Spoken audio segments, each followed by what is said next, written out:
Hey everyone, Mark and Joey here at Ultimate Sports Channel with our, not a new feature, but starting up this new feature. We've been total NFL. I mean, we love the NFL ourselves. Everybody loves the NFL. The playoffs have been exciting, let's say the least. Some great games, some not so great, but lots of excitement in the playoffs so far. Anyway, we're on the NFL. We did our show. We're not doing another one until the Super Bowl, which will be great. And then every other sport's starting to wind into shape. We just did our golf show. Tigers returning to our golf show. And in tennis, we must admit, we aren't as intelligent on tennis every week when the main guys aren't playing. But we are going to cover all the majors. And we are in Australia. It comes up pretty quickly, the Australian Open on the tennis schedule. And I was watching it this morning. An unbelievable match. Pagnini, I think his name is, from Italy. I don't know him that well. Number 12 seed. Wins the first two sets. A guy from Australia comes back. Johnson, I think was his name. Thompson. And Thompson, sorry. And he goes back and gets two sets back. They go to a tiebreaker. And in the fifth set, you know, you can watch some unbelievable tennis, and it doesn't always have to be the top guys. Well, in fact, top guys are the most boring part of the early part of the tournament. So, yeah, I mean, I always hate the first week, kind of, truthfully. Actually, it provides some upset. To see some new guys. It provides some great matches, I guess, like the one you talked about. It can provide some shockers, like Denis Shapovalov, ranked 13th going into this event. Man, our ousted Canadian in guy. the first round. Milos Raonic moved on easily, but it's tough. And our I mean, Canadian woman not playing. Yeah, Bianca wasn't playing. We knew that for a while. I mean, she's probably not going to still play for a little bit of time. You know, I know she's probably targeting. I think French Open would be the next major for sure. Yeah, I mean, you get some great matches. I mean, the top guys, it's a bit of a joke. I've never liked them playing, although they like playing because they said it gets their feet wet. Yeah. You know, gets them some practice. I guess you do have to eliminate people to continue the tournament, so I guess it helps.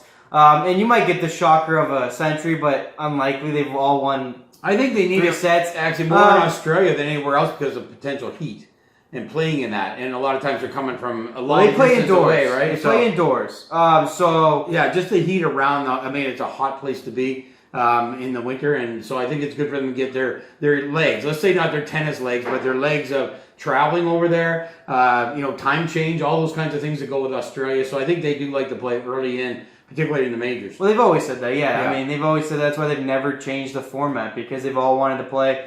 So first of all, congratulations to Australia for getting this event off the ground. I know they've been going through a lot with the fires and then a crazy amount of rain to follow that up. So it's been insane. Congratulations to them for able to get this off. I knew the qualifiers were very tough. Eugenie Bouchard said it was like the whole crowd smoking cigarettes and blowing the smoke over you. So I know it was difficult for the tournament, but they got through it. Congratulations for getting this event done. Hopefully bring some joy to Australian people well, you need that and under players. These circumstances, yeah, right? exactly. Like something good be happening in your country with all this happening. For sure. So congratulations to them. Cool little story. A Canadian, don't remember her name, went through all the qualifying. She did get in the tournament. 16 years old. She lost the first round, but congratulations to her. But the story of the tournament right now is actually Coco Gauff, who becomes the first woman in 30 years as an American to make the third round your first 3 majors. She has done it again at only 16 years old, made the third round of the Australian Open, winning yesterday. A very, very impressive. Obviously, the future for women's tennis. We've said this about a couple of girls. You got to think she's following in the footsteps of someone like Serena. She's got Serena's coach, Serena's team kind of helping her out. You can see that definitely going forward. Great time for women's tennis with Bianca, Osaka, Coco Gauff. I think it's going to continue to grow. So, but I'm really I'm worried about our Bianca. She's had 2 major injuries and she's not even 20 yet. That's a concern. The others are pretty healthy. You can see Coco going a long way, a long time. But Bianca, I'm not sure how long her body's going to hold that, and she's 19 years old. Yeah, Bianca will be interesting. She's going to need some changes, obviously, to her workouts. Obviously, probably a little bit lighter on all the weights. Probably play a little bit few less events. I know pushing yourself is a great thing, but I think she's done it too much, too early.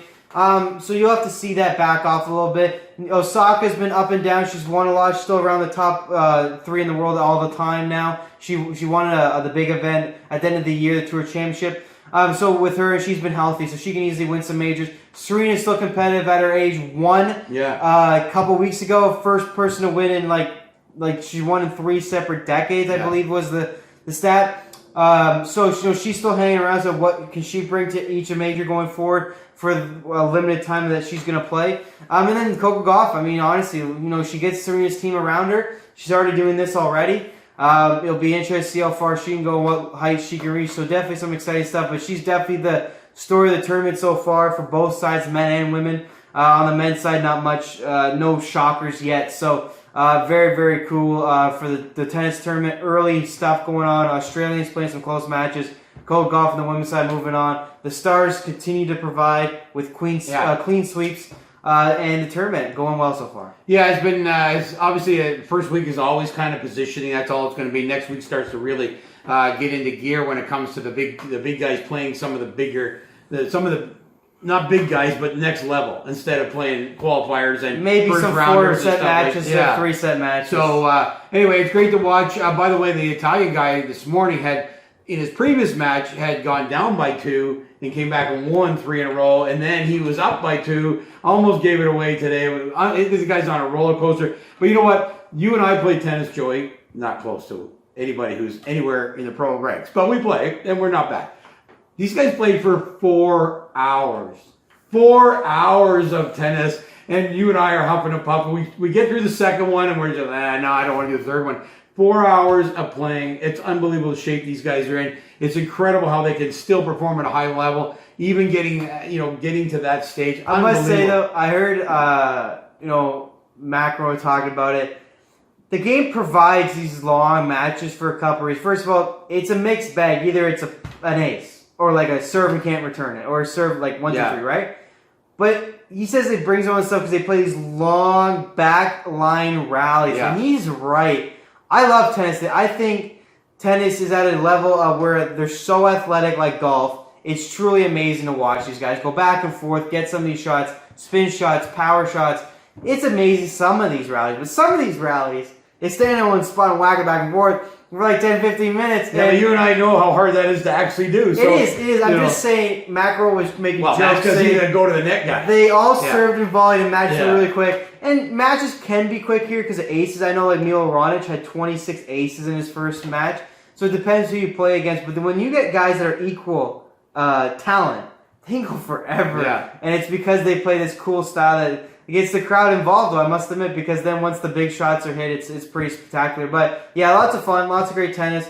Nadal won seed. We'll see if he can pull through. But this is Djokovic's place. This is his tournament, yeah. We'll see. But obviously, still for the fans out there, it's all about can Federer catch one here because he needs to win this one, win Wimbledon, and somehow keep it going because French Open's Nadal. U.S. Open seems to be Nadal or Djokovic. We'll see going forward. Yeah, it's going to be interesting. By the way, they were doing a split camera between a female match and a male match. And I must admit, I didn't hear any grunting on the female side. I don't know why they had the sound off completely. You could hear the announcers, but I wasn't picking up, maybe because they had the two. It was so nice to watch. So anyway, I hope that's a trend that's happening, to not have the constant grunting during women's tennis. So I enjoyed that match. One thing is, I hate the split screen. I just pick a match. But you can't watch. You can't get a real perspective. It's like those playing through commercials. I'd rather just see the commercial. I can flip to a different channel. I don't know. Oh, by the way, article this morning. I think it was Sharapova, former number one in the world. Yeah.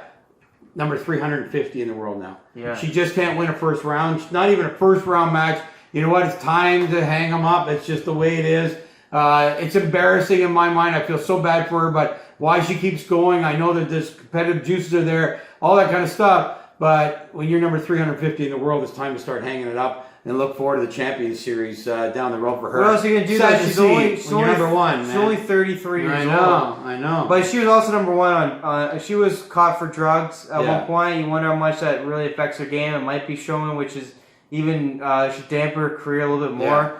But yeah, what else do you do? I mean, this is just someone that might all of a sudden have a comeback story though and get somewhere. You never know. That's why they keep playing. You never know when it clicks. What Tiger did, I guess. He would never drop. Well, he actually probably did drop. He dropped to like 2,000. But that wasn't from playing. That was from just being off.